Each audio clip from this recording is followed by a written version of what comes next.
Howdy. So what have we learned? We've learned that the change enthalpy reaction can be calculated using standard enthalpies of formation by doing products mass reactants. We've learned that we can use Hess's law if we know a series of reactions that equals the reaction that we're looking at, or we could use bond enthalpies doing bonds broken minus bonds formed. We've also learned that the amount of heat absorbed or emitted by the reaction under constant pressure and assuming expansion work is equal to the change enthalpy of the reaction.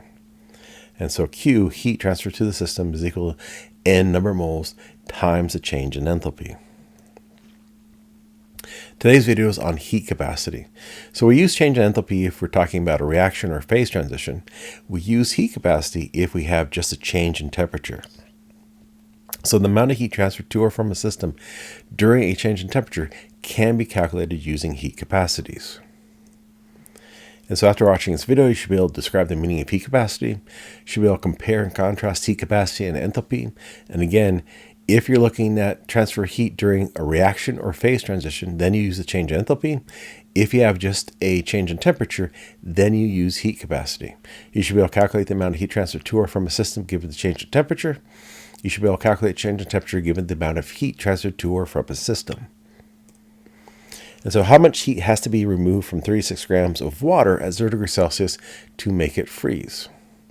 And so what we're looking here is there's no change in temperature. It's just a phase transition going from a liquid to a solid. Now we know going from a solid to a liquid, that would be the enthalpy of fusion. Going from a liquid to a solid is a negative enthalpy of fusion. And so solid for liquid for water, that would be a change in enthalpy of 6 kilojoules per mole. Liquid to a solid would be a negative 6 kilojoules per mole. Remember, if you flip a reaction, swap products reactants, you change the sign of delta H. And so for liquid to solid, we're looking at minus 6 kilojoules per mole, meaning that's how much heat has to be removed from the system.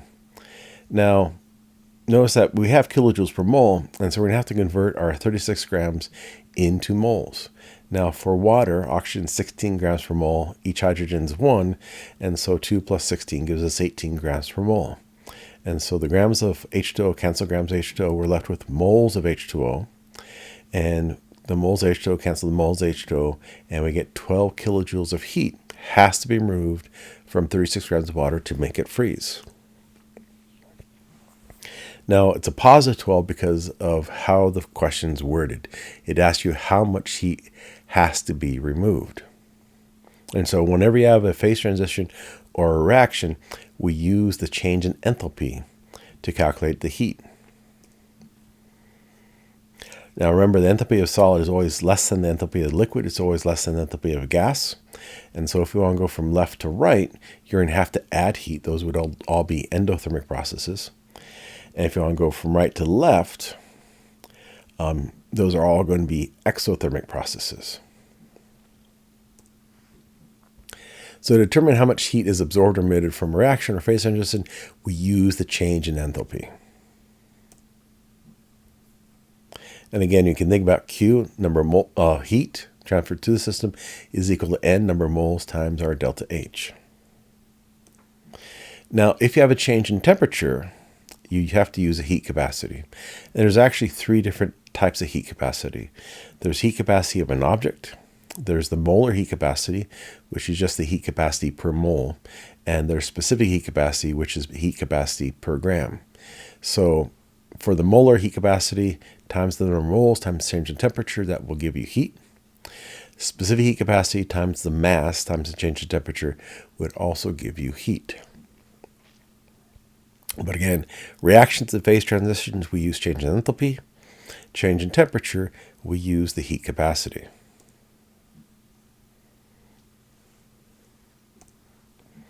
The heat capacity is the ratio of heat transfer to the change in temperature.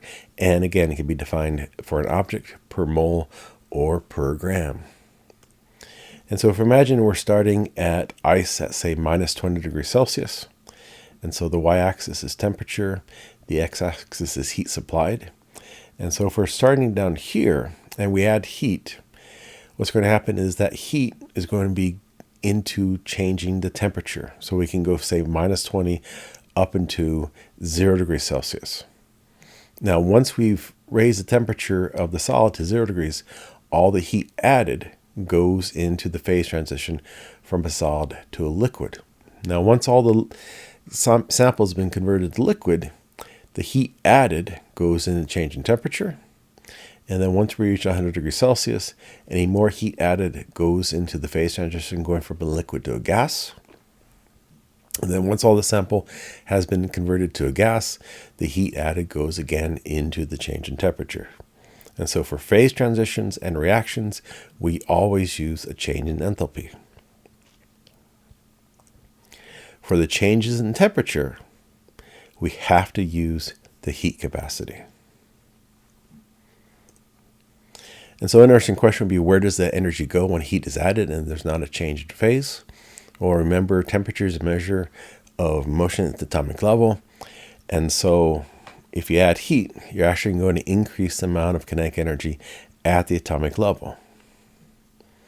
And so heat increases the internal energy of the system by increasing the amount of atomic level motion. Now, this is a decent simulation of water. Remember, the molecules move really fast, and so 1 second of this movie is much less than a picosecond in real time.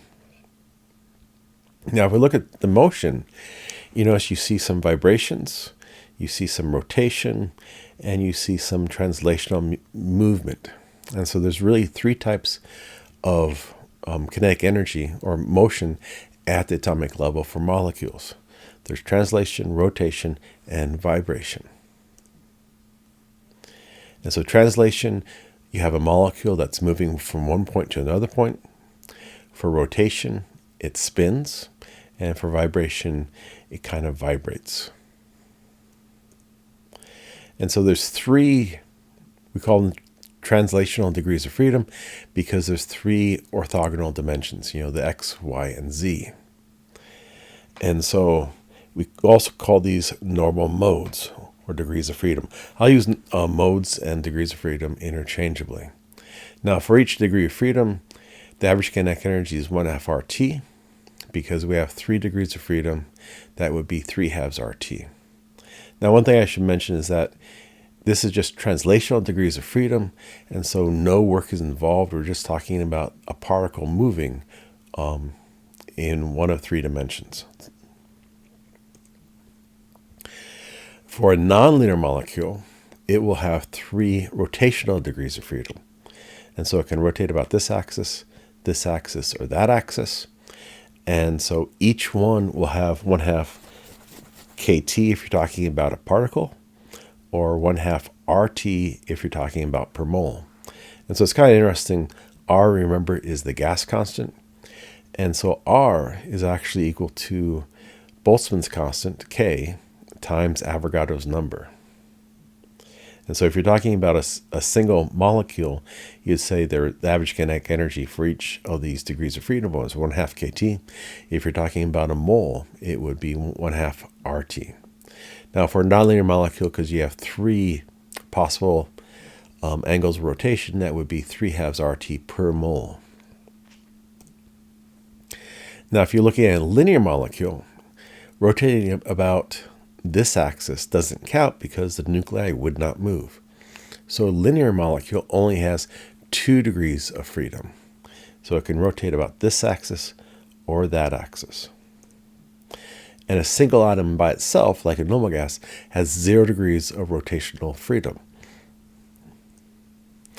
Now, in terms of vibrational degrees of freedom, the number of vibrational degrees of freedom, or modes, is equal to 3 times the number of atoms in the molecule minus the number of translational rotational degrees of freedom.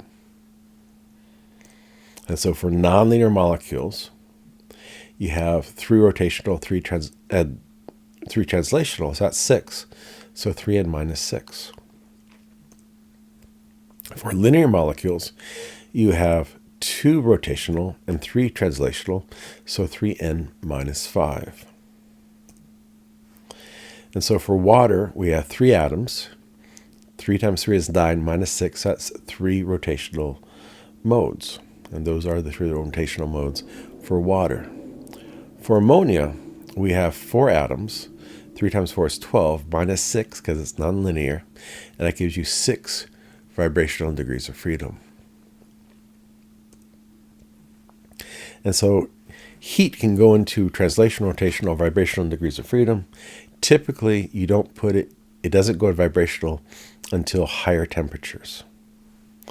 And the more places you can put the heat, the higher the heat capacity. And so here we have molar heat capacity on the y-axis, temperature on the x-axis. And so at low temperature, you can only excite translational degrees of freedom. And then at a little bit higher temperature, you can excite rotational degrees of freedom. Now this plot is for the I2 molecule. And so you got 1/2 R, or 3/2 R, because you have three translational degrees of freedom.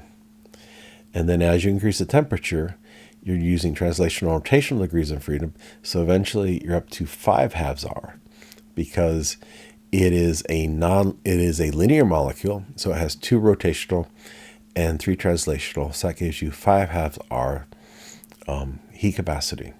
And if you go to higher temperature, eventually you start populating the vibrational degrees of freedom. So here we're doing vibrational, rotational, and translational degrees of freedom. And again, the more places to put the heat, the higher the heat capacity.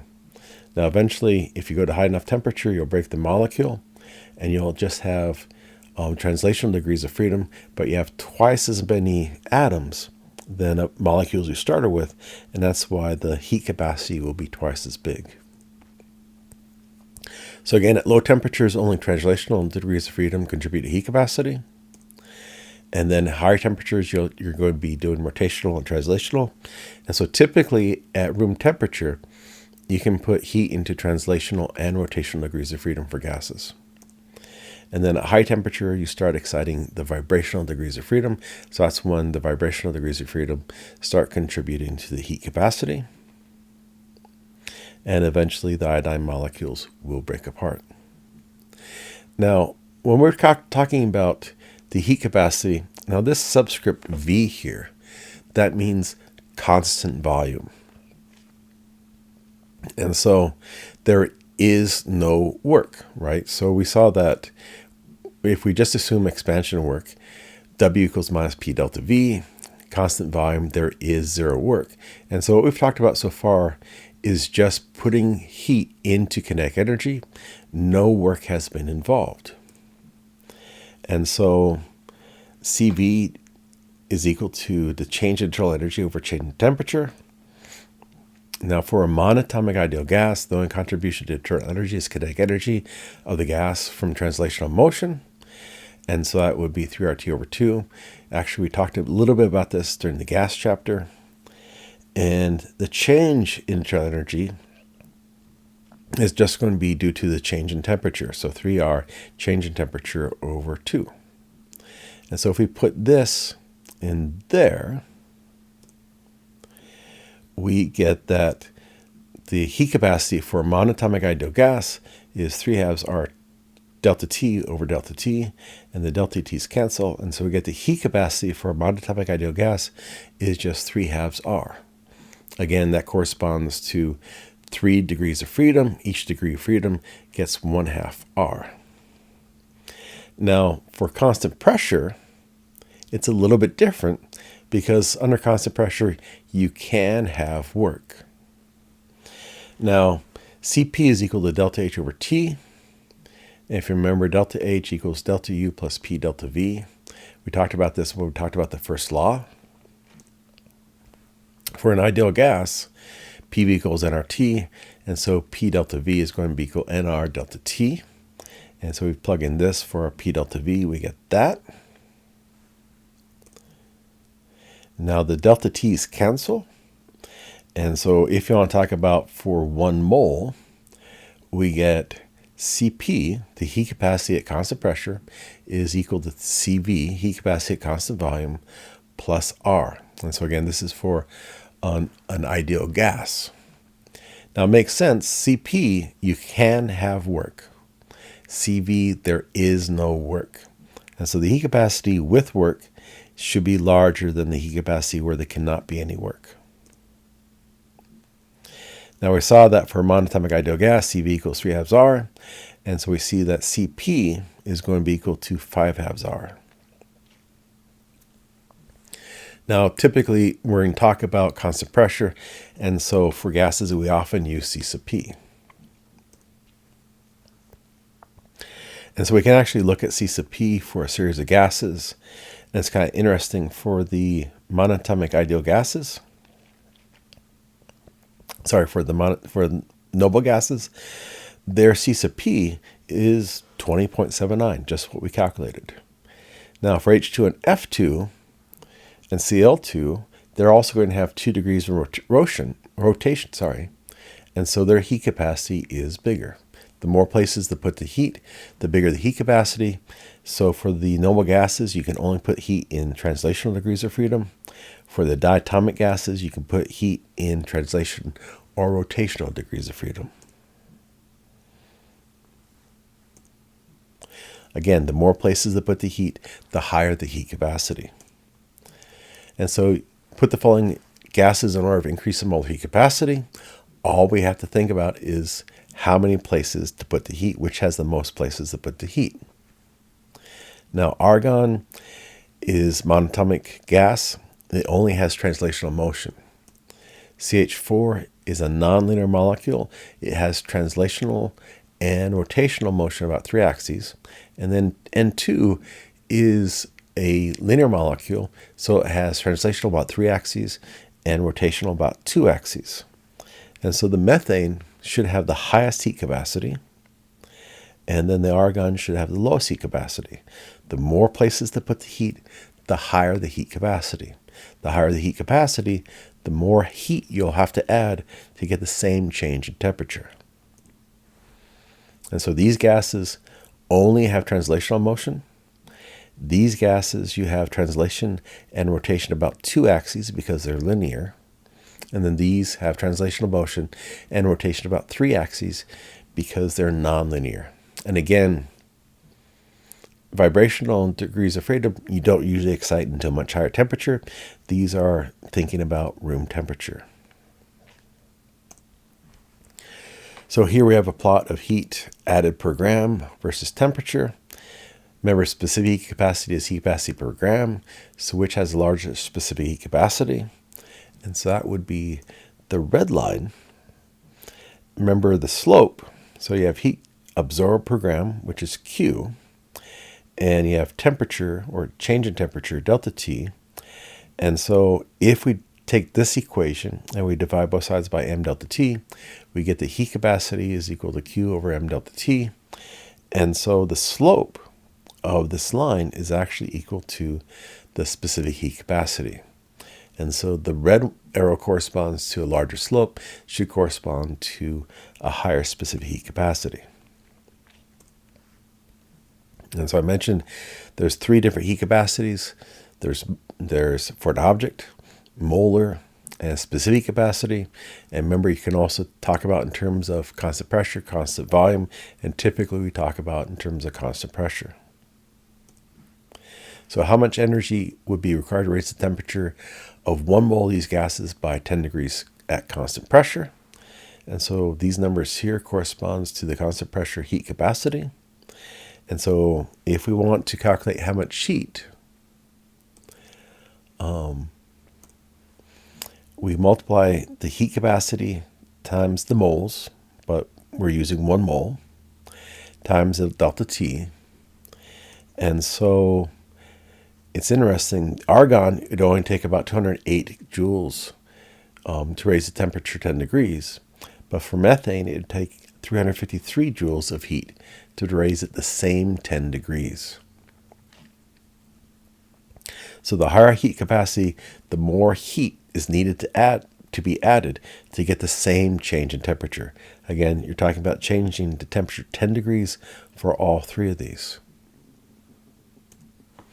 How much heat would be needed to raise the temperature of 10 grams of argon by 20 degrees? And so it gives you the molar mass of argon as 40 grams per mole. It gives you the molar heat capacity as 20.8 joules per mole Kelvin.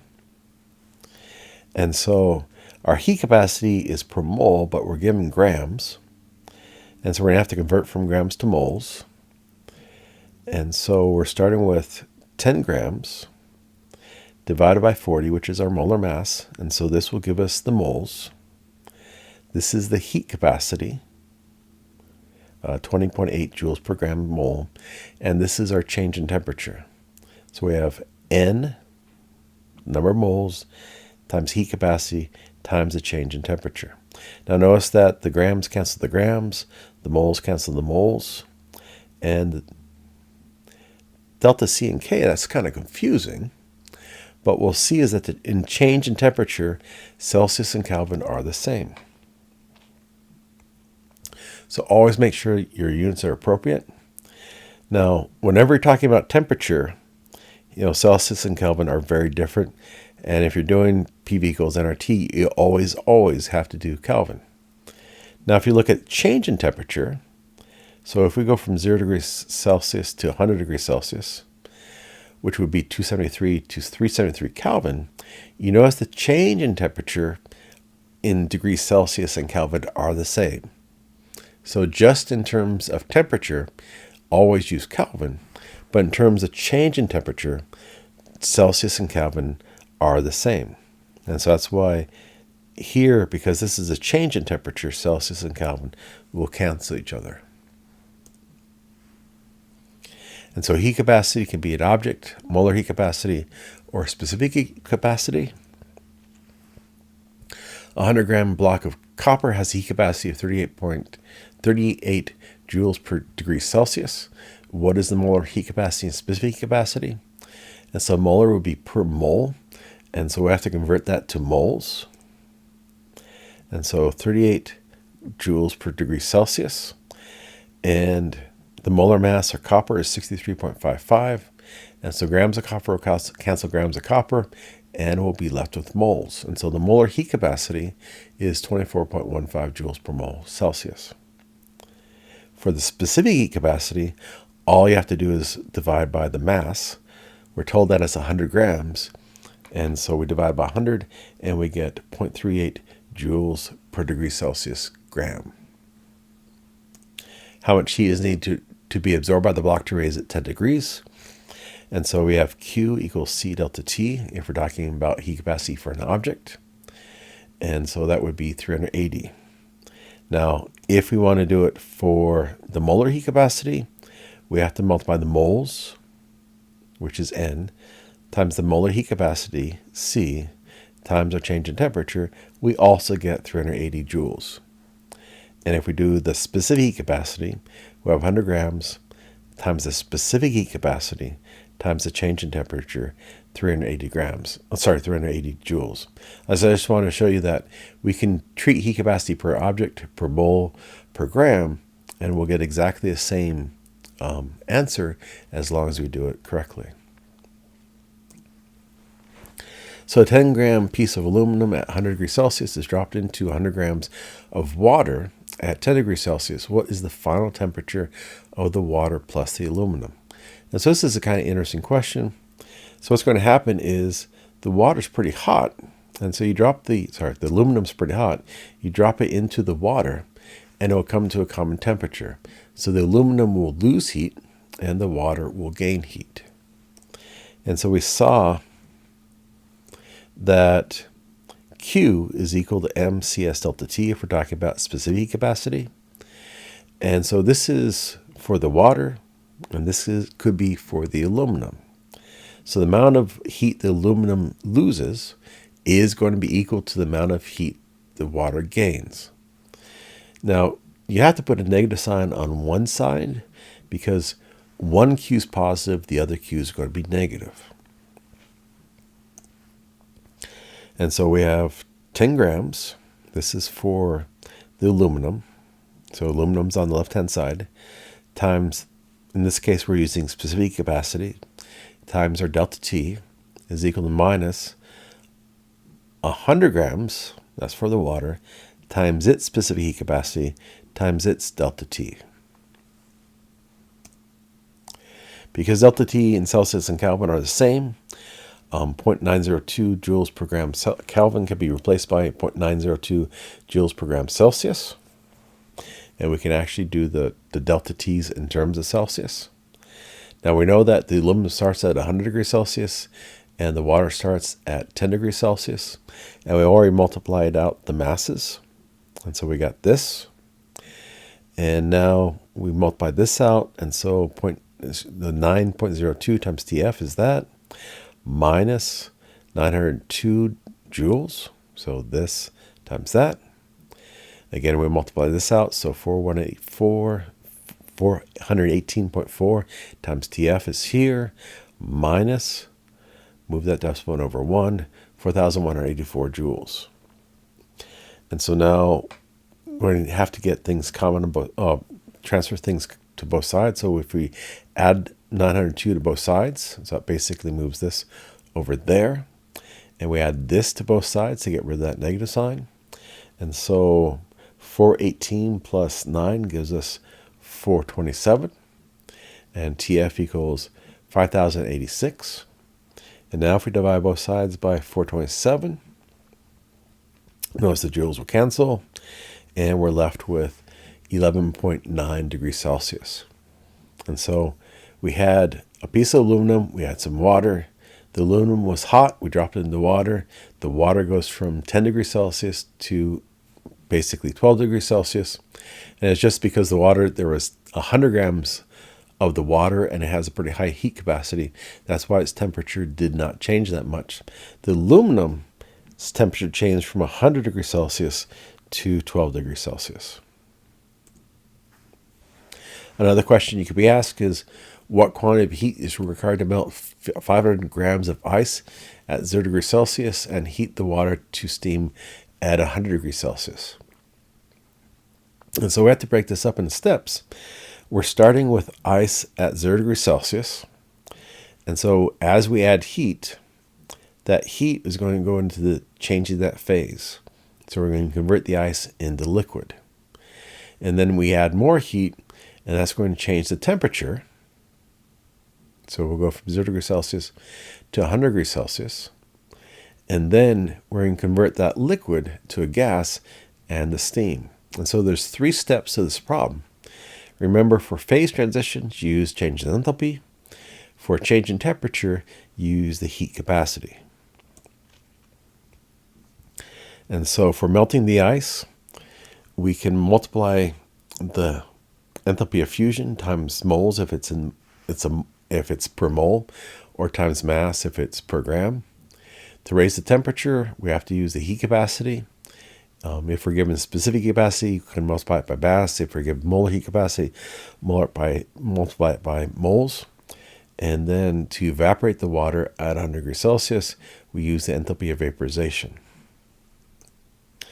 And so here we have the enthalpy of fusion in terms of per gram. And so 500 grams times the enthalpy of fusion gives us 1.67 times 10 to the 5th joules. The heat capacity was given a specific capacity, so 500 grams times the specific capacity times a delta T of 100 gives us 2.1 times 10 to the 5th joules. And then our enthalpy of vaporization was given in terms of per gram, and so 500 times 2260, and that gives us 1.13 times 10 to the 6th. And so there's 3 steps, and we add to these 3 numbers, and we end up with 1.5 times 10 to the 6 joules, which is equal to 1,510 kilojoules. But again, please remember, when you're doing a phase transition or a reaction, you have to use a change in enthalpy. When you have just a change in temperature, then you use the heat capacity.